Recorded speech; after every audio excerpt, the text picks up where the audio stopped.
ചെറിയൊരു ചോദ്യം Shri Karunakaran M P P Karunakaran M P ദില്ലിയിൽ നിന്നും തത്സമയം ചേരുന്നുണ്ട്. ശ്രീ പി കരുണാകരൻ, ബഡ്ജറ്റിൽ ഒട്ടേറെ അവകാശങ്ങൾ ശ്രീ ഗോപാലകൃഷ്ണൻ BJP-യുടെ സംസ്ഥാന നേതാവ് ആ അവകാശവാദങ്ങൾ ഉന്നയിക്കുന്നുണ്ട്. കാരണം നോട്ട് നിരോധനത്തിന് ശേഷം ഉത്തേജക പാക്കേജ് പല മേഖലകളിലും, കാർഷിക മേഖലയിലടക്കം വ്യവസായ മേഖലയിൽ അടക്കം കൊണ്ടുവരാൻ ഈ ബഡ്ജറ്റിലൂടെ കഴിഞ്ഞിട്ടുണ്ട് എന്ന അവകാശവാദം ഉന്നയിക്കുന്നു. താങ്കൾ പാർലമെന്റിൽ നിന്നുള്ള എല്ലാ വിശദാംശങ്ങളും ലഭിച്ചിട്ടുണ്ടെങ്കിൽ, ബഡ്ജറ്റിന്റെ പൂർണ്ണ രൂപം ലഭിച്ചിട്ടുണ്ടെങ്കിൽ അതിൽ നിന്നും മനസ്സിലാക്കിയ വിശദാംശങ്ങൾ വെച്ച് എങ്ങനെ വിലയിരുത്തുന്നു ശ്രീ കരുണാകരൻ?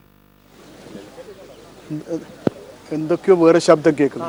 യെസ്, ഞാൻ മടങ്ങിയെത്താൻ പെട്ടെന്ന് തന്നെ സാങ്കേതിക ബുദ്ധിമുട്ടുള്ള പ്രസംഗം കേട്ടാൽ നമുക്ക് തോന്നുക. പറഞ്ഞോളൂ കേൾക്കാം. ശ്രീ പി കരുണാകരൻ പറഞ്ഞോളൂ. ഹലോ, കേൾക്കാമെങ്കിൽ. ഹലോ, വേറെന്തൊക്കെയോ ശബ്ദം വരിക നിങ്ങളുടെ.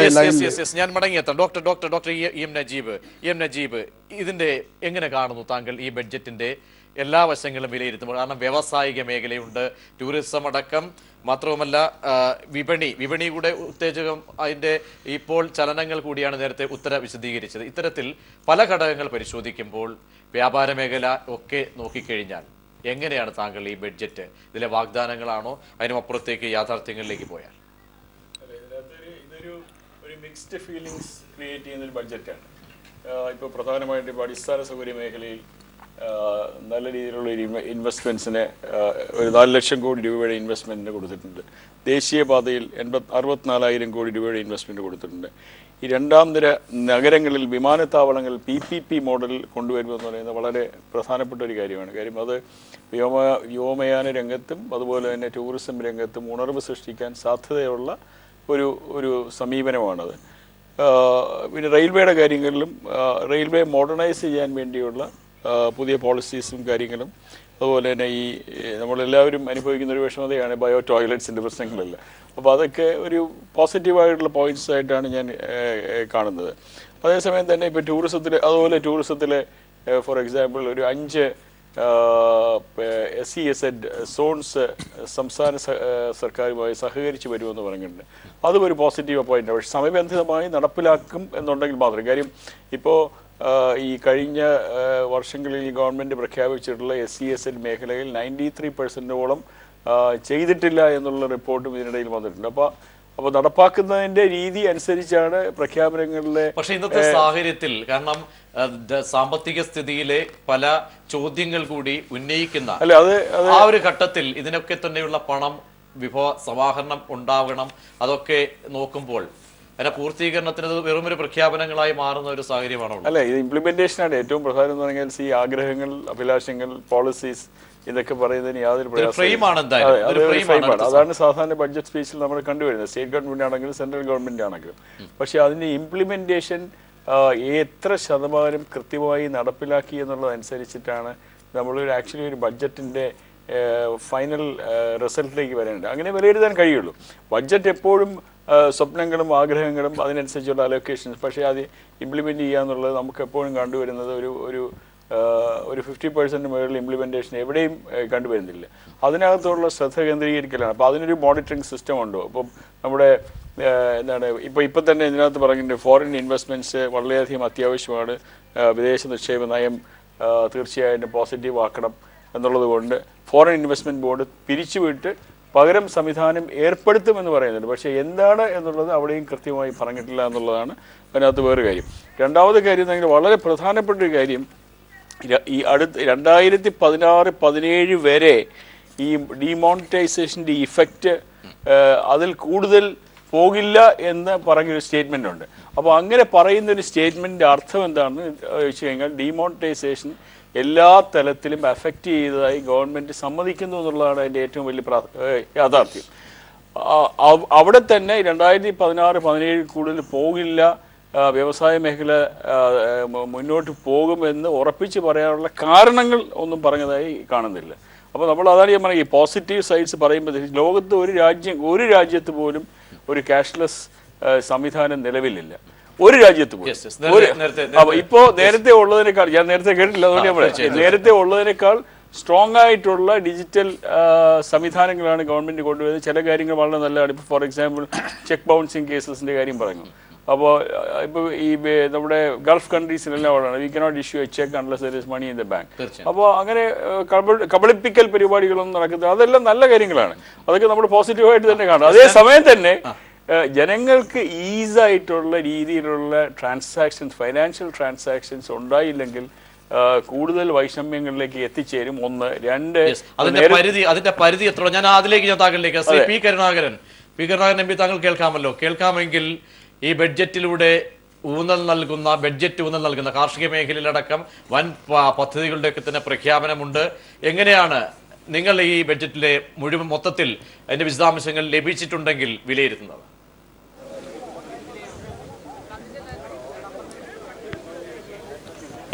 ബഡ്ജറ്റ് അവതരണത്തിലൂടെ ഒരു മായാവലയം സൃഷ്ടിക്കാനാണ് നമ്മുടെ ധനകാര്യമന്ത്രി ശ്രമിച്ചിട്ടുള്ളത്.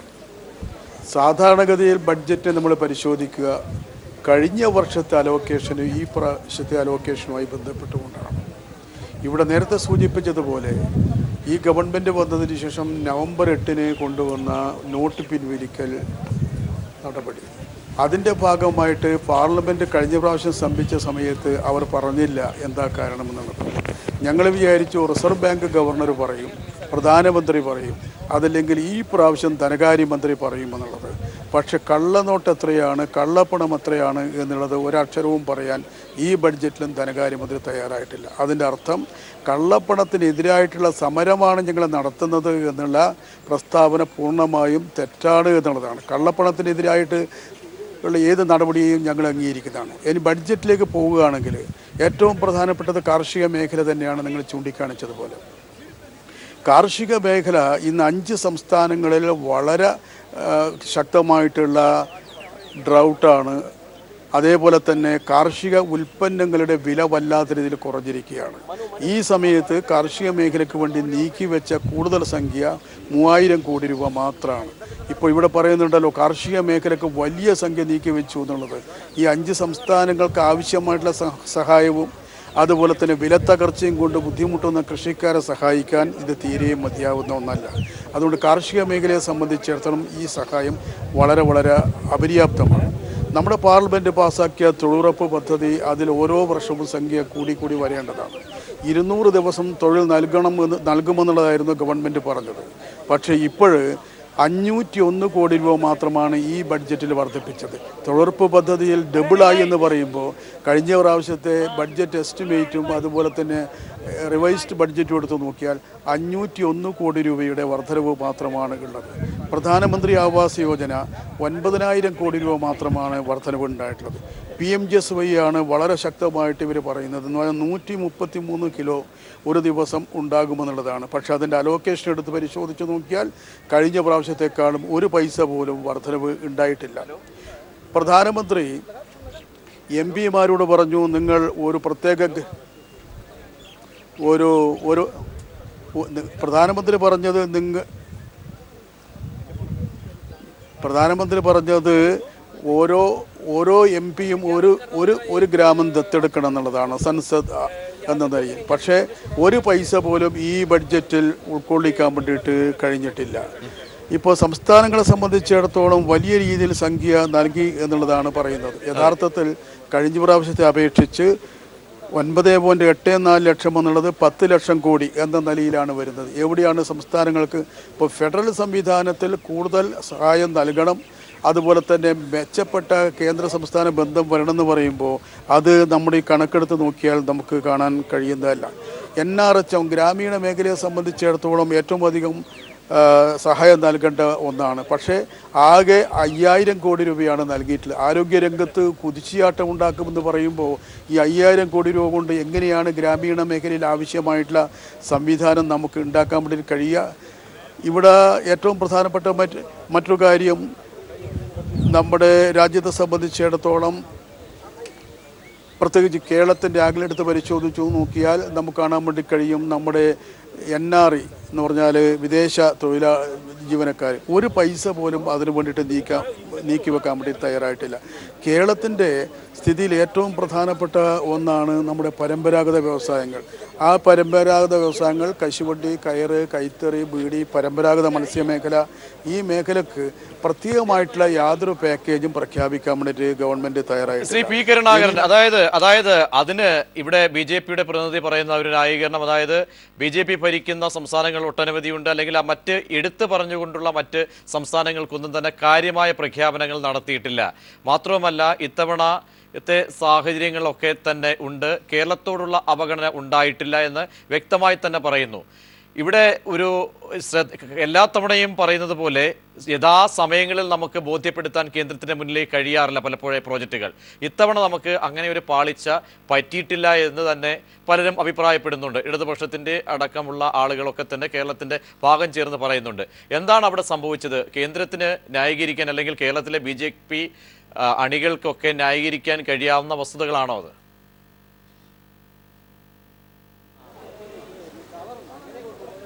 അല്ല, ഒരിക്കലും വഴിയില്ല. ഇപ്പോൾ പുതിയ പ്രോജക്റ്റ് പ്രഖ്യാപിച്ചിട്ടില്ല എന്ന് പറയാൻ കഴിയില്ല. ഇപ്പോൾ നമ്മൾ കേരളം ആരോഗ്യരംഗത്ത് വളരെ മെച്ചപ്പെട്ടതാണ്. അതുകൊണ്ട് തന്നെ ഒരു ഓൾ ഇന്ത്യ മെഡിക്കൽ ഇൻസ്റ്റിറ്റ്യൂട്ട് വേണമെന്ന് പറഞ്ഞു. ഇപ്പോൾ ഗുജറാത്തിലും ജാർഖണ്ഡിലും പ്രഖ്യാപിച്ചിട്ടുണ്ട്. ഗുജറാത്തിലും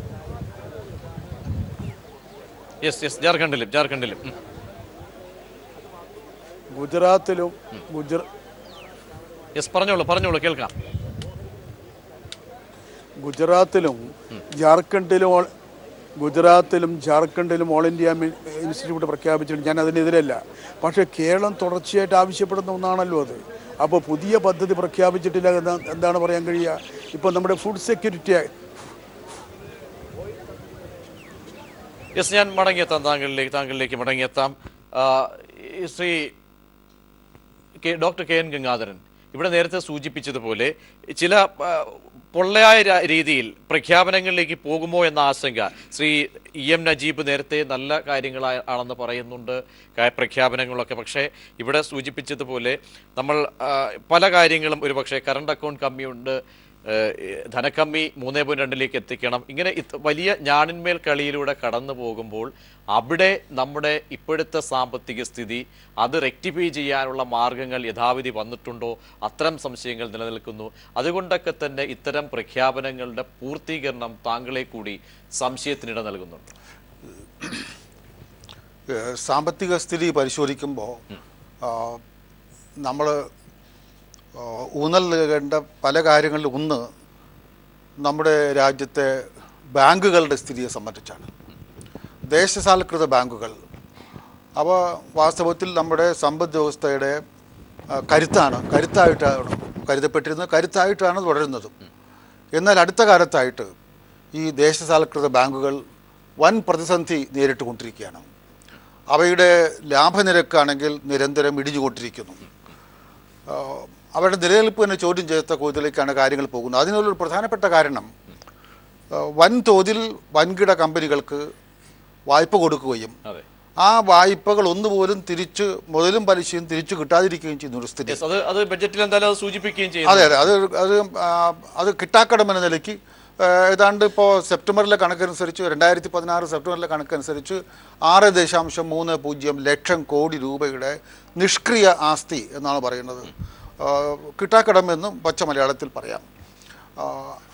അങ്ങനെയുള്ള ഈ ബാങ്കിങ് സംവിധാനത്തെ പിന്നെ കൂടുതൽ ആ ബാങ്കിങ് സംവിധാനത്തിൻ്റെ മൂലധന ശോഷണത്തെ കുറയ്ക്കാൻ വേണ്ടിയിട്ട് ഈ ബജറ്റിലൊരു നിർദ്ദേശമുണ്ട്, പ്രധാനമന്ത്രി നിർദ്ദേശമുണ്ട്. അത് ബാങ്കുകൾക്ക് 10,000 കോടി രൂപ ഗവൺമെൻറ് കൊടുക്കുമെന്നാണ്. വാസ്തവത്തിൽ ഇത് വൻകിടക്കാർക്ക് വായ്പ കൊടുക്കുകയും അവർ വായ്പ തിരിച്ചടയ്ക്കാതിരിക്കുകയും അങ്ങനെ തിരിച്ചടയ്ക്കാതിരിക്കുമ്പോൾ അത് കോമ്പൻസേറ്റ് ചെയ്യാൻ സർക്കാർ ഖജനാവിൽ നിന്ന് പണം കൊടുക്കുകയും ചെയ്യുന്ന ഒരു രീതി തീർച്ചയായിട്ടും ആശാസ്യമല്ല, അത് നിയന്ത്രിക്കപ്പെടേണ്ടതാണ്. വാസ്തവത്തിൽ വേണ്ടത് ഈ കിട്ടാക്കടം പിരിച്ചെടുക്കുകയാണ്. പക്ഷേ ബാങ്കുമായിട്ട് ബന്ധപ്പെട്ടിട്ടുള്ള ആളുകളും സർക്കാരുമായിട്ട് ബന്ധപ്പെട്ടുള്ള ആളുകൾ ഒരിക്കലും ഇത് കിട്ടാക്കടം എന്നുള്ള പേര് ഉപയോഗിക്കാൻ അവർ ഇഷ്ടപ്പെടുന്നില്ല. കോൺഗ്രസിന്റെ പ്രതികരണം വന്നിരിക്കുന്നു, വാചക കസർത്ത് മാത്രമാണെന്ന് ശ്രീ ദീജോ കാപ്പൻ. അതായത് ആ രീതിയിലേക്ക് കോൺഗ്രസ് രാഷ്ട്രീയമായിട്ടാണെങ്കിലും അതിനെ ഒരംശം എടുത്താൽ അല്ലെങ്കിൽ ചെറിയ ശതമാനത്തിൽ പോലും കണ്ടാൽ കൂടി അതിൽ അർത്ഥമുണ്ടോ? കാരണം നോട്ട് നിരോധനം വരുത്തിയ തളർച്ച, അതിൽ ഒരു വലിയൊരു ബദൽ മാർഗം രാജ്യം തേടുന്നു. ആ ബഡ്ജറ്റിലൂടെ പലരും കുതിച്ചു, പല മേഖലകളും. അത്തരത്തിലൊരു ഒരു നിലപാടിലേക്ക് ധനമന്ത്രിയുടെ മാജിക് വടിക്ക് പോകാൻ കഴിഞ്ഞിട്ടുണ്ടോ? അതിനെക്കുറിച്ച് എന്തെങ്കിലും കാര്യങ്ങൾ ജനങ്ങൾക്ക് യുക്തിഭദ്രമായ രീതിയിൽ അവർ ആഗ്രഹിക്കുന്ന നിലപാടിലേക്ക് ഈ നോട്ട് നിരോധനം മറികടക്കാൻ, അതിൻ്റെ പ്രതിസന്ധി റെക്ടിഫൈ ചെയ്യാനുള്ള എന്തെങ്കിലും മാർഗങ്ങൾ, പ്രതീക്ഷകൾ ഈ ബഡ്ജറ്റിലൂടെ മുന്നോട്ട് വെച്ചിട്ടുണ്ടോ ശ്രീ ദിജോ കാപ്പൻ?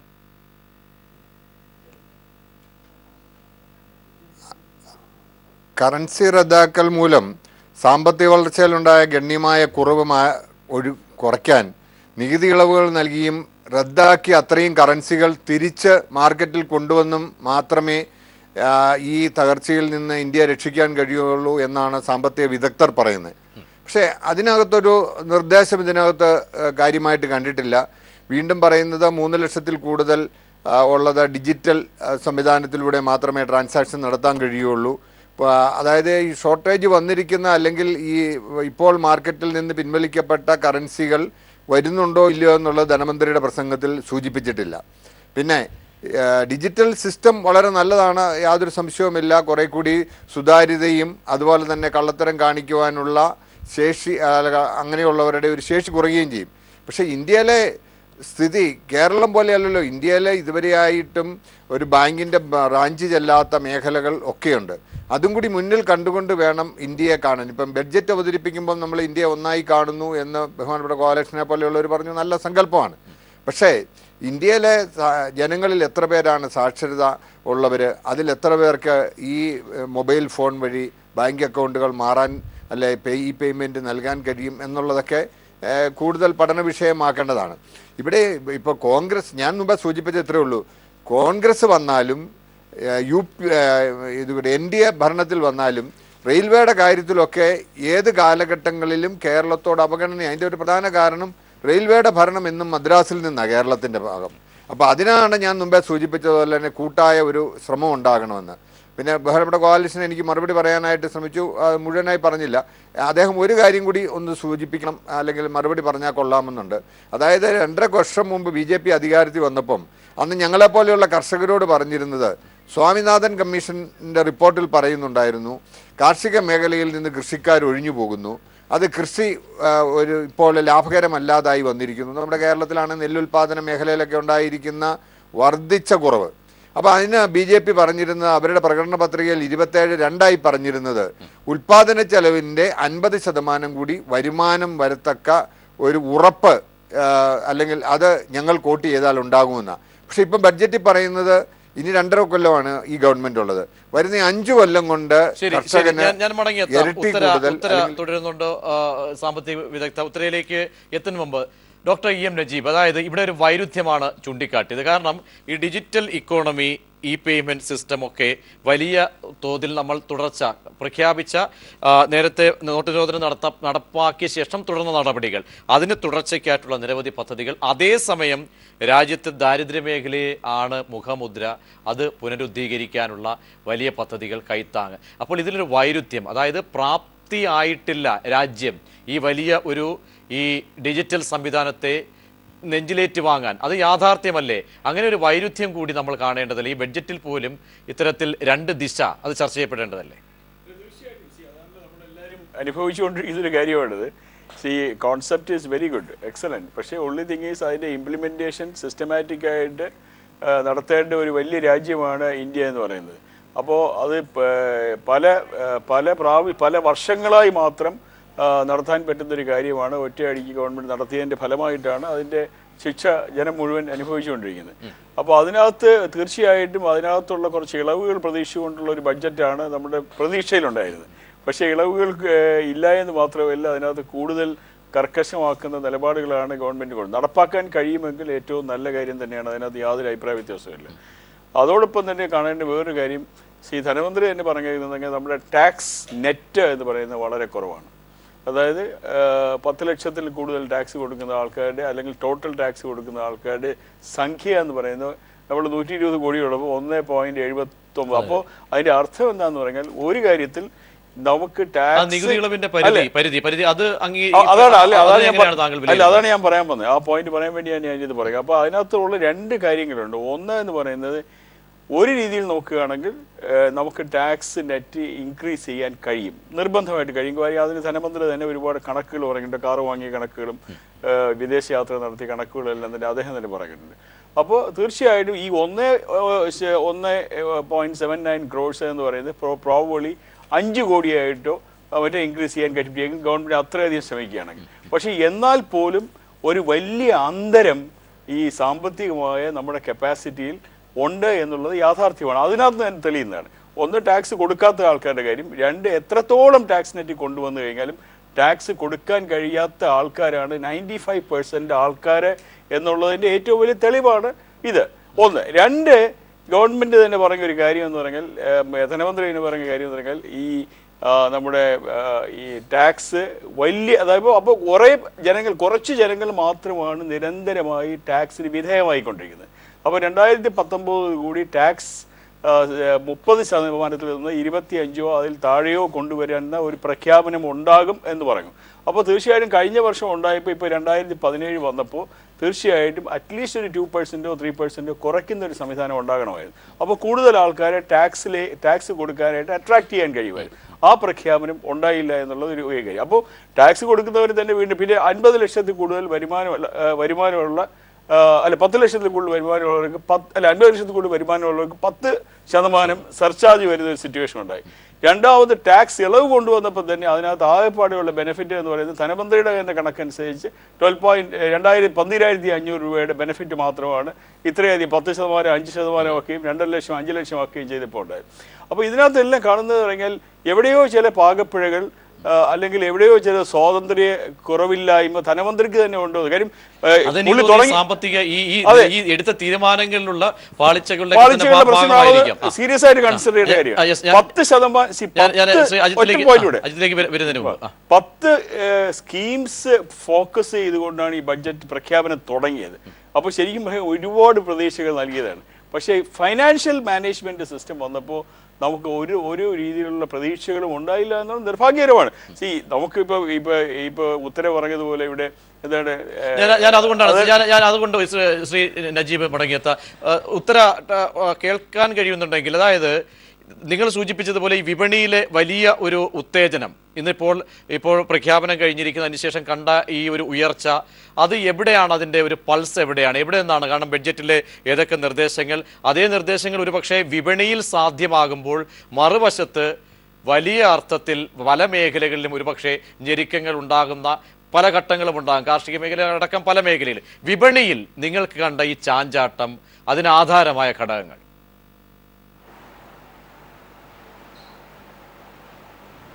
വിപണി ഞാൻ ഈ ബഡ്ജറ്റ് സ്പീച്ചിന് ശേഷവും കൂടുതൽ എക്സ്പേർട്സിന്റെ ഒക്കെ ഡിസ്കഷൻ കേട്ടതിൽ നിന്ന് വെച്ചിട്ട് ഞാൻ മനസ്സിലാക്കിയത്, ഒരു സാധാരണക്കാരനെ സംബന്ധിച്ച് തീർച്ചയായിട്ടും അവരുടെ കിട്ടുന്ന അതായത് കൺസംഷൻ, അതിന് ചെലവാക്കാൻ പറ്റുന്ന സംഖ്യ കൂടുതൽ കയ്യിൽ വരുന്നുണ്ട്. അതുകൊണ്ട് തന്നെ സാമ്പത്തിക മേഖലയിൽ പൊതുവായിട്ട് അതിനെ ഒരു പോസിറ്റീവായിട്ട് തീർച്ചയായിട്ടും കാണാം എന്നുള്ളൊരു വിലയിരുത്തലാണ്. പിന്നെ അഫോർഡബിൾ ഹൗസിംഗ്, അതായത് ചെറിയ നിലയിൽ വരുന്ന വീടുകൾക്കുള്ള റിയൽ എസ്റ്റേറ്റ് മേഖലയിലേക്ക് കാര്യമായിട്ടുള്ള ഒരു മാറ്റങ്ങൾ വരാൻ സാധ്യതയുണ്ട്. എന്തായാലും ഈ ഡിമോണിറ്റൈസേഷൻ കൊണ്ട് ചെറിയ രീതിയിലെങ്കിലും കുറച്ച് ബാധിക്കപ്പെട്ട ആ സെഗ്മെന്റിലേക്ക് തന്നെ കൂടുതൽ ഒരു ഊന്നൽ ന്യായമായിട്ടും ഗവൺമെന്റ് ചെയ്യും എന്നുള്ളത് ഒരു പ്രതീക്ഷിച്ചതുമാണ്. അപ്പൊ ആ രീതിയിൽ കണ്ടിട്ടുണ്ട്.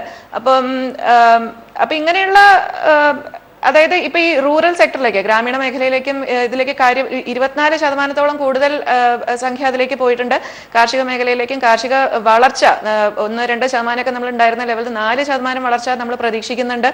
അപ്പം മൊത്തത്തില് ഈ എല്ലാം കൂടെ ഒന്ന് മാത്രമായിട്ട് എനിക്ക് എടുത്തു പറയാൻ പറ്റില്ല. ഈ എല്ലാ സെക്ടറിലും വരുന്ന മാറ്റം പ്രതീക്ഷിക്കുന്നുണ്ട്. പ്രധാനമായിട്ടും ഈ കൂടുതൽ ആളുകൾ ടാക്സ് നെറ്റിലേക്ക് വരുന്നുള്ളതാണ് എന്നെ സംബന്ധിച്ച് ഞാൻ കാണുന്ന ഒരു വലിയൊരു കാര്യം. കാരണം നമുക്ക് എല്ലാവർക്കും അറിയാം, ആകെ 1% ആളുകൾ മാത്രമാണ് ഇന്ത്യയിൽ ആദായ നികുതി കൊടുക്കുന്നത്. അപ്പൊ അത് വളരെ ഒരു പരിതാപകരമായ ഒരു സംഖ്യ തന്നെയാണ്. ആ സ്ഥിതിയിലൊരു മാറ്റം വന്നേ പറ്റൂ. അപ്പോൾ അതിൽ കുറച്ച് ഈ പരിധി കൂട്ടിയത് കൊണ്ടും നികുതിന്റെ ശതമാനം കുറച്ച് കുറച്ചിട്ടും അതിലൊരു മാറ്റം വന്നാൽ അതും നല്ലതായിട്ട് തന്നെയാണ് ഓഹരി വിപണി കാണുന്നത്. യെസ്, വളരെ നന്ദി ഉത്തര. അവസാനമായി ഡോക്ടർ ഇ എം നജീബ്, ഇങ്ങനെ ഈ പല കാര്യങ്ങളിലും ധനമന്ത്രിക്ക് പോലും ഒരു വ്യക്തതയില്ലായ്മ, ഒരു മനസ്സിലൊരു കാര്യം എന്തായാലും വരാൻ പോകുന്ന ചില ദുസ്സൂചനകൾ ബോധ്യമുള്ളതായി തോന്നുന്നുണ്ട്. അതുകൊണ്ട് തന്നെ പല കാര്യങ്ങളിലും അഗാധമായി പോകാതെ, കാരണം എടുത്ത തീരുമാനത്തിലെ ഏറ്റവും ആക്കം കൂടിയൊരു റെക്ടിഫിക്കേഷൻ ഉണ്ടായിട്ടുമില്ല ആ സ്ഥിതിക്ക്. അതാണ് നമ്മൾ പ്രതീക്ഷിച്ച ചില പ്രഖ്യാപനങ്ങൾ, കുറെ റിലാക്സേഷൻസ്, ഇങ്ങനെയുള്ള കാര്യങ്ങൾ വന്നില്ല എന്നുള്ളത് ഒരു നിർഭാഗ്യകരമായ കാര്യമാണ്. അതാണ് ഞാൻ നേരത്തെ പറഞ്ഞത്. അതേസമയം ഇപ്പോൾ തന്നെ ഇപ്പോൾ എന്താണ് ഹൗസിങ്, അഫോർഡബിൾ ഹൗസിങ് ഇൻഫ്രാസ്ട്രക്ചറിൽ പെടുത്തിയത് വളരെ നല്ല കാര്യമാണ്. ഏറ്റവും കൂടുതൽ എംപ്ലോയ്മെൻറ്റ് ജനറേഷനുള്ള മേഖലയാണ് നിർമ്മാണ മേഖല. ആ നിർമ്മാണ മേഖലയുടെ ചില പ്രശ്നങ്ങൾ ഈ ഗവൺമെൻറ് ഈ ബഡ്ജറ്റിൽ അഡ്രസ്സ് ചെയ്തിട്ടുണ്ട്. അത് വളരെ പോസിറ്റീവായിട്ടുള്ളൊരു പോയിൻ്റാണ്. അപ്പോൾ അതുപോലെ തന്നെ ഇപ്പോൾ ടൂറിസത്തിന് നോക്കുകയാണെങ്കിൽ ഗവൺമെൻറ് എല്ലാ കാലത്തും, പ്രത്യേകിച്ച് നമ്മുടെ പ്രധാനമന്ത്രി ടൂറിസത്തിന് അദ്ദേഹത്തിൻ്റെ 5Tയിൽ പെട്ട ഒരു മേഖലയാണ് ടൂറിസം, ട്രേഡ്, ടെക്നോളജി, അങ്ങനെ. അപ്പോൾ ആ ടൂറിസം മേഖലയിലും അദ്ദേഹം കൂടുതൽ കാര്യങ്ങൾ, കൂടുതൽ അലൊക്കേഷൻസ് ഉണ്ടാകും എന്ന് തന്നെയാണ് പ്രതീക്ഷിക്കുന്നത്. കൂടുതൽ പ്രഖ്യാപനങ്ങൾ ബഡ്ജറ്റിൽ കണ്ടില്ലെങ്കിൽ പോലും ആ മേഖലയിൽ, കാര്യം ടൂറിസം മേഖല ഒരു എംപ്ലോയ്മെൻറ്റ് ജനറേറ്റിംഗ് മേഖലയാണ്, സ്കിൽ ഡെവലപ്മെൻ്റ് ഉള്ള മേഖലയാണ്, ഫോറിൻ എക്സ്ചേഞ്ച് ഏണിംഗ് മേഖലയാണ്. കഴിഞ്ഞ അങ്ങേ വർഷത്തെ വെച്ച് നോക്കുകയാണെങ്കിൽ 4% ഗ്രോത്ത് ആണ് ടൂറിസം മേഖല ഉണ്ടായി. ആക്ച്വലി സാധാരണഗതിയിൽ ഒരു 10 to 15% ഗ്രോത്ത് ആണ് ടൂറിസം മേഖലയിൽ ഇന്ത്യക്ക് ഉണ്ടാക്കാൻ കഴിയുന്നത്. കാര്യം വെച്ച് കഴിഞ്ഞാൽ ഇന്ത്യയുടെ ടോട്ടൽ ടൂറിസം അറൈവൽസ് എന്ന് പറയുന്നത് പരിതാപകരമാണ്. നോട്ട് ഈവൻ 0.1% ഓഫ് ടോട്ടൽ അറൈവൽസിലുള്ള ആ മേഖലയിലാണ് നമ്മൾ നിൽക്കുന്നത്. അതേസമയം നമ്മുടെ അട്രാക്ഷൻസും ഇൻഫ്രാസ്ട്രക്ചറും എല്ലാം വെച്ച് നോക്കുകയാണെങ്കിൽ നമുക്ക് നല്ല രീതിയിൽ കൊണ്ടുവരാൻ പറ്റും. ഈ ഡിമോണിറ്റൈസേഷൻ വന്നപ്പോൾ ടൂറിസം മേഖലയാണ് ഏറ്റവും കൂടുതൽ എഫക്റ്റ് ചെയ്തൊരു മേഖല ഇന്ത്യയിൽ തന്നെ, കേരളത്തിൽ പ്രത്യേകിച്ചും. ഒരു 25 to 35% എഫക്റ്റ് ചെയ്തൊരു മേഖലയാണ്. അതിനകത്ത് ഇപ്പോൾ ഒരു റിക്കവറി പതുക്കെ വന്നുകൊണ്ടിരിക്കുക. ആൾക്കാർക്ക് വിശ്വസിക്കാൻ പറ്റാത്ത രീതിയിലുള്ള ബുദ്ധിമുട്ടുകൾ അത് കാരണം. എന്തായാലും ഡോക്ടർ ഇ എം നജീബിനെ പോലെ വ്യവസായ മേഖലയൊക്കെ നോക്കുന്ന ആൾ എത്ര മാർക്ക് 100-ൽ ഈ ബഡ്ജറ്റിന് കൊടുക്കുന്നു? അല്ല, ഒരു മാർക്ക് അല്ല, ഒരു 100-ൽ എത്ര മാർക്ക് ഈ ബഡ്ജറ്റിന്? അല്ല, ഈ പ്രഖ്യാപനങ്ങളുടെ പേരിലാണെങ്കിൽ ഒരു 6%, 6.5% മാർക്ക് കൊടുക്കാൻ കഴിയും. പക്ഷേ ഇംപ്ലിമെന്റേഷൻ വന്നാൽ മാത്രമേ നമുക്ക് ആക്ച്വലായിട്ട് കൊടുക്കാൻ കഴിയൂ. പറഞ്ഞിരിക്കുന്ന കുറേ കാര്യങ്ങൾ വളരെ നല്ലതാണ്. പക്ഷേ ഏറ്റവും പ്രധാനമെന്ന് പറഞ്ഞാൽ അടിസ്ഥാനപരമായി അഡ്രസ്സ് ചെയ്യേണ്ട ചില കാര്യങ്ങൾ അഡ്രസ്സ് ചെയ്യാതെ വിട്ടുകളഞ്ഞതിന്റെ കാരണം മനസ്സിലാകുന്നില്ല എന്നുള്ളത് മാത്രമേ ഉള്ളൂ.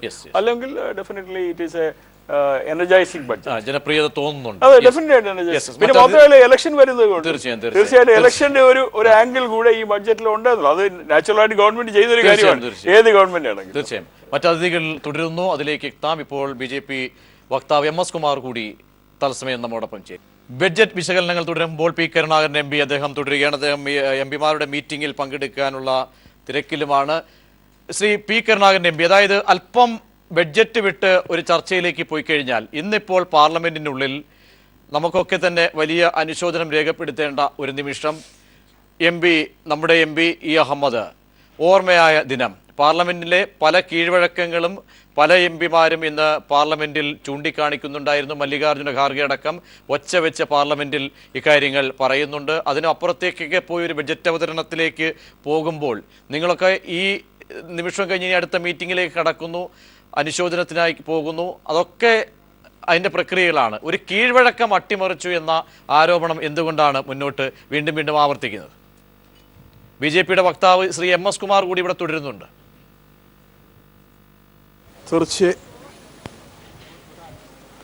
തീർച്ചയായിട്ടും വളരെ വളരെ നിർഭാഗ്യകരമായിട്ടൊരു കാര്യമായിരുന്നു.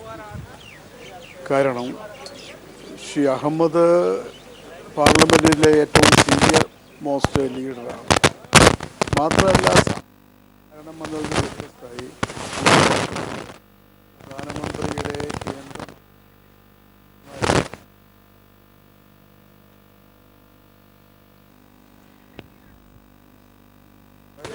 മടങ്ങിയെത്താം. സാങ്കേതിക മൈക്കിൽ തട്ടിയതിൻ്റെ പ്രശ്നമാണ്.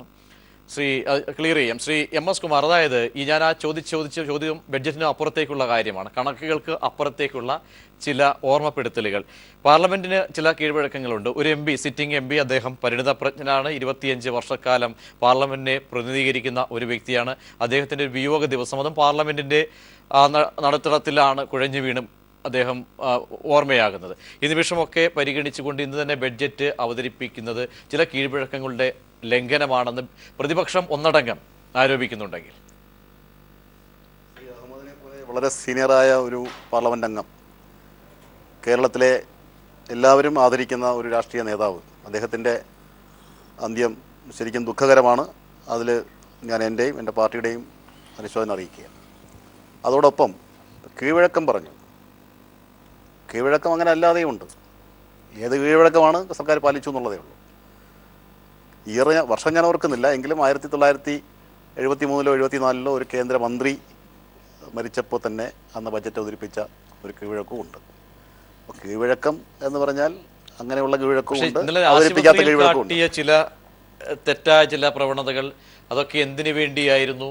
പെട്ടെന്നൊരു പിടിവാശി ഉണ്ടായിട്ടുണ്ടോ എന്നുള്ളൊരു ചോദ്യം സ്വാഭാവികമായി എം പിമാർ ഒന്നടങ്കം. കാരണം ഇന്നല്ലെങ്കിൽ നാളത്തേക്ക് മാറ്റാമായിരുന്നു, അല്ലെങ്കിൽ സമയം കഴിഞ്ഞ് ഇന്ന് അല്പസമയം കൂടി അനുശോചനത്തിന് മാറ്റിവെച്ച ശേഷം ഇങ്ങനെയൊക്കെ ചോദ്യങ്ങൾ വരുന്നതുകൊണ്ട് അതെന്താണ് അവിടെ സംഭവിച്ചു എന്നുള്ളതിനെ പറ്റി ഇപ്പോൾ ഇവിടെ ഇരുന്നുകൊണ്ട് എനിക്ക് ചർച്ച ചെയ്യാൻ സാധിക്കില്ല. പക്ഷേ അല്ല, കീഴ്വഴക്കത്തിൻ്റെ കാര്യം പറഞ്ഞുകൊണ്ട് ഞാൻ പറയുകയാണ്. എം പിമാർ മരിക്കുമ്പോൾ സഭ നിർത്തിവെച്ച് പിരിഞ്ഞ കീഴ്വഴക്കങ്ങളുണ്ട്. കേന്ദ്രമന്ത്രിമാർ തന്നെ മരിച്ചിരിക്കുമ്പോഴും ബജറ്റ് അവതരിപ്പിച്ച കീഴ്വഴക്കവും ഉണ്ട്. അതുകൊണ്ട് കീഴ്വഴക്കത്തിൻ്റെ ലംഘനമാണെന്നോ അല്ലെങ്കിൽ ആദ്യമായി ഒരു തുടക്കമാണെന്നോ അതിനെ വ്യാഖ്യാനിക്കാൻ സാധിക്കില്ല. എന്തുകൊണ്ട് ഇന്നത് അവതരിപ്പിച്ചു എന്നുള്ളത് അവിടുത്തെ എന്തെങ്കിലും പ്രത്യേക സാഹചര്യം കൊണ്ടാകണം. തീർച്ചയായും. ഇനി ബഡ്ജറ്റിലേക്ക് വന്നാൽ, ഈ ബഡ്ജറ്റ് 2017 ബഡ്ജറ്റിനെ താങ്കൾ എങ്ങനെയാണ് നോക്കിക്കാണുന്നത്? എന്ത് അവകാശം വാദമാണ്? സാമ്പത്തിക രംഗത്ത് ഒരു വലിയ വിപ്ലവം സൃഷ്ടിച്ചതാണ് 2016 സാമ്പത്തിക വർഷാവസാനം നവംബർ 8 മുതൽ. ലോകം മുഴുവൻ ശ്രദ്ധിച്ച ഇന്ത്യയുടെ സാമ്പത്തിക രംഗത്തുണ്ടായ വലിയൊരു പരിഷ്കാരം എന്ന് തന്നെ പറയാവുന്ന നോട്ട് അസാധുവാക്കൽ നടപടി, അതിന് പിൻബലം ഏറുന്ന വിധത്തിലാണ് ഈ ബജറ്റ് അവതരിപ്പിച്ചിരിക്കുന്നത്. ഈ ബജറ്റിലെ പല നിർദ്ദേശങ്ങളും അത്തരത്തിലുള്ളതാണ്. ഏറ്റവും പ്രധാനം, കഴിഞ്ഞ ബജറ്റ് കാർഷിക മേഖലയ്ക്ക് ഊന്നൽ നൽകിക്കൊണ്ടുള്ളതാണ്. ആ കാർഷിക മേഖലയുടെ ഊന്നൽ അതിനെ അടിസ്ഥാനപ്പെടുത്തിയും ഗ്രാമീണ വികസനത്തിന് കൂടുതൽ പ്രയോജനകരമാകാൻ വിധം, പിന്നെ കഴിയുന്നതും ക്യാഷ്ലെസ്സിലേക്ക് ഇന്ത്യയിലെ ജനങ്ങൾ മാറുന്നതും, അങ്ങനെ ഒരുപാട് മാറ്റങ്ങൾ, നാളിതുവരെ നമ്മുടെ ഇന്ത്യ മഹാരാജ്യത്തിന് ആലോചിക്കാൻ പോലും കഴിയാത്ത ഒരുപാട് മാറ്റങ്ങൾ നിർദ്ദേശിക്കുന്ന ഒരു ബജറ്റാണിത്. യെസ്, ഞാനത് മടങ്ങിയെത്താം. ശ്രീ ദിജോ കാപ്പൻ കൂടി ഉള്ളതുകൊണ്ട് ശ്രീ ജാഫർ കുട്ടി, അതായത് റെയിൽവേയുടെ കാര്യത്തിൽ ഈ പറയുന്ന അവകാശവാദങ്ങൾ നമുക്കൊക്കെയും ഉന്നയിക്കാൻ കഴിയും. നേരത്തെ ചർച്ചയിൽ പങ്കെടുത്തു പോയ ശ്രീ ഗോപാലകൃഷ്ണൻ പറഞ്ഞത് ദേശീയതയുടെ ഭാഗമായിട്ട് ഉള്ള അല്ലെങ്കിൽ കേരളത്തിന് പ്രത്യേക പരിഗണന അങ്ങനെ മറ്റൊരു സംസ്ഥാനത്തിനും പരിഗണന നൽകിയിട്ടില്ല. അതേസമയം നമുക്ക് എടുത്തു പറയേണ്ടത്, നമ്മൾ പതിവ് പല്ലവിയുടെ ഭാഗമായി, അവഗണനയുടെ ഭാഗമായി എല്ലാ കൊല്ലവും മാറുന്നു. റെയിൽവേയുടെ കാര്യം എടുത്താൽ പ്രത്യേകിച്ച്. അതുകൊണ്ട് തന്നെ ഇത്തവണയും നമുക്ക് പേറേണ്ടി വരുന്നത് ആ വിലാപം മാത്രമാണ്. ഇതിൽ ഒരു അവ്യക്തത നിലനിൽക്കുന്നുണ്ട്. അതായത് 1,34,000 കോടി രൂപ റെയിൽവേക്ക് എന്ന് എഴുതി കാണിക്കുന്നു. പക്ഷെ മൊത്തത്തിൽ ട്രാൻസ്പോർട്ടേഷൻ മേഖലയ്ക്കാണ് ആ പണം വിലയിരുത്തിയിരിക്കുന്നത്. അപ്പോൾ അവിടെ തന്നെ 3500 കിലോമീറ്റർ പുതിയ ട്രാക്ക് ഇടുമെന്നും 2020 ആകുമ്പോഴേക്കും ലെവൽ ക്രോസിംഗ് ഗേറ്റുകൾ എലിമിനേറ്റ് ചെയ്യുമെന്നാണ് ആ പദമാണ് മന്ത്രി പ്രയോഗിച്ചത്. ശ്രീ ജാഫർ, പെട്ടെന്ന് മടങ്ങിയെത്താൻ, കരുണാകരൻ എം പിയിലെ ടെലിഫോൺ ബന്ധത്തിൽ തകരാറ് പരിഹരിച്ചിരിക്കുന്നു, അദ്ദേഹത്തിന് പോകേണ്ടതുള്ളതുകൊണ്ട്. ശ്രീ പി കരുണാകരൻ, അതായത് കീഴ്വഴക്കങ്ങൾ മുൻപും ഉണ്ടായിട്ടുണ്ട് എന്നാണ് MS കുമാർ പറഞ്ഞിട്ടുള്ളത്. അതായത് കീഴ്വഴക്കങ്ങളുടെ ലംഘനമല്ല, ഇത് പുതിയ കാര്യമല്ല. അതായത് ബഡ്ജറ്റിൻ്റെ സാങ്ക്ടിറ്റിയൊക്കെ തന്നെ മനസ്സിലാക്കുന്ന ആളുകൾ തന്നെയാണ് എല്ലാവരും. അതുകൊണ്ട് തന്നെ പ്രത്യേകിച്ച് ഇതിൽ മറ്റൊരർത്ഥം, ദുസൂചനയുടെ അംശം കാണേണ്ടതില്ല ഇന്ന് കൈക്കൊണ്ട നിലപാടിനെ. മറുപടി.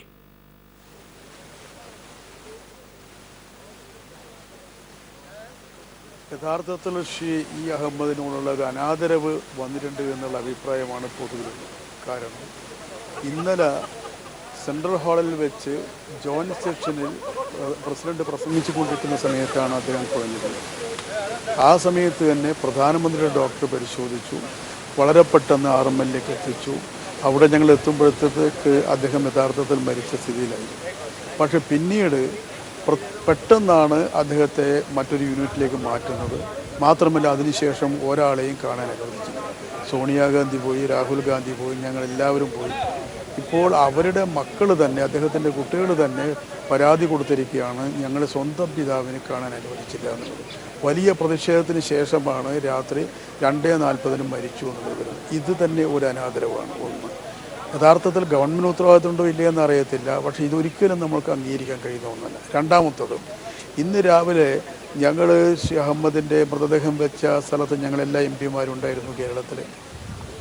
അവിടെ ഹോം മിനിസ്റ്റർ വന്നിരുന്നു, സ്പീക്കർ വന്നിരുന്നു, പാർലമെൻ്ററി അഫയേഴ്സ് മിനിസ്റ്റർ വന്നിരുന്നു. ഞങ്ങൾ പറഞ്ഞ സമയത്ത് അവർ പറഞ്ഞു, നിങ്ങളുടെ സെൻറ്റിമെൻറ്റ് ശരിയാണ്, ഈ രീതിയിൽ ഞങ്ങളൊന്ന് ആലോചിച്ച് നോക്കട്ടെ, എങ്ങനെയാണ് മാറ്റം. ഞാൻ 2 ഓപ്ഷൻ പറഞ്ഞു. ഒന്ന്, അദ്ദേഹത്തിൻ്റെ ബോഡി ഇവിടെ കിടക്കുകയാണ്, ആ ബോഡി ഇവിടെ നിൽക്കുന്ന സമയത്ത് തന്നെയാണ് ഇവിടെ പാർലമെൻറ്റ് സമ്മേളനം നടക്കുന്നത്. അപ്പോൾ അതെങ്കിലും മാറ്റുക, നിങ്ങൾ 5 മണിക്കോ 4 മണിക്കോ ബഡ്ജറ്റ് അവതരിപ്പിച്ചാൽ മതിയല്ലോ, ദിവസം മാറ്റുന്നില്ലെങ്കിൽ ഒക്കെ പറഞ്ഞെങ്കിൽ പോലും ഇവിടെ ശ്രീ കുമാർ പറഞ്ഞ കീഴ്വഴക്കം, യഥാർത്ഥത്തിൽ കീഴ്വഴക്കം എന്ന് പറഞ്ഞാൽ പാർലമെൻറ്റ് സമ്മേളനം ബഡ്ജറ്റുമായി ബന്ധപ്പെട്ട് ഫെബ്രുവരി 28 നടക്കുക, മാർച്ചിലാണ് അത് അവസാനിക്കുക, പിന്നീട് മെയ്യിലാണ്. ആ കീഴ്വഴക്കം ആകെ തെറ്റിച്ചില്ലേ? ഇപ്പോൾ ഒരു മാസം ഇങ്ങോട്ട് ബഡ്ജറ്റ് പ്രീപോൺ ചെയ്തുവല്ലോ. അത്തരം അത് ചെയ്യാവുന്ന ഒരു ഗവൺമെൻറ്റിന് എന്തുകൊണ്ട് ഇതുപോലുള്ളൊരു നേതാവ് മരണപ്പെട്ട സമയത്ത് ഈ കീഴ്വഴക്കത്തിന് പേര് പറഞ്ഞുകൊണ്ട് ഇത്രയും വലിയൊരു വാശി പിടിക്കേണ്ടതുണ്ടായിരുന്നു?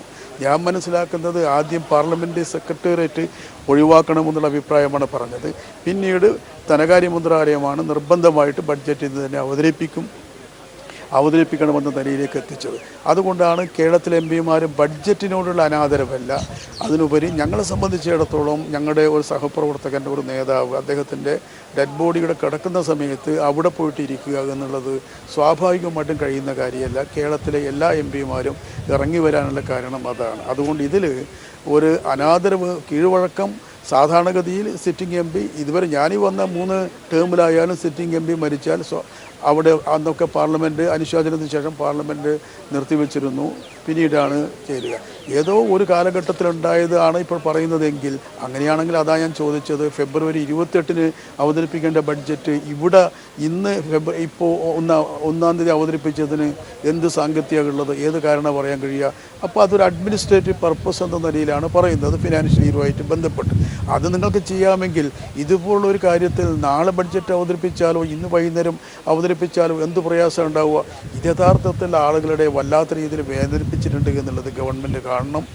ശ്രീ കുമാർ ആ കീഴ്വഴക്കത്തിൻ്റെ കാര്യം പറഞ്ഞുകൊണ്ട് അതിനെ ന്യായീകരിക്കാൻ കഴിയുമെന്ന് എനിക്ക് തോന്നുന്നില്ല. കാരണം കീഴ്വഴക്കം അതായത് ശ്രീ എം എസ് കുമാർ, അതായത് അനാദരവിന് രാഷ്ട്രീയമില്ല, അതായത് സഹപ്രവർത്തകന്റെ ആ കരുണയുടെയൊക്കെ തന്നെ അംശമാണ് ചൂണ്ടിക്കാട്ടിയത്. ശ്രീ എം എസ് കുമാർ, ഞാൻ തീർച്ചയായിട്ടും അതിനെ മാനിക്കുന്നു. ഒരു സഹപ്രവർത്തകൻ അവിടെ മരിച്ച് അദ്ദേഹത്തിൻ്റെ ഡെഡ് ബോഡി അവിടെ കിടക്കുമ്പോൾ സഭ സമ്മേളിക്കുന്നതിനുള്ള ബുദ്ധിമുട്ട് അദ്ദേഹം പറഞ്ഞു, ഞാനത് ഉൾക്കൊള്ളുകയും മനസ്സിലാക്കുകയും ചെയ്യുന്നു.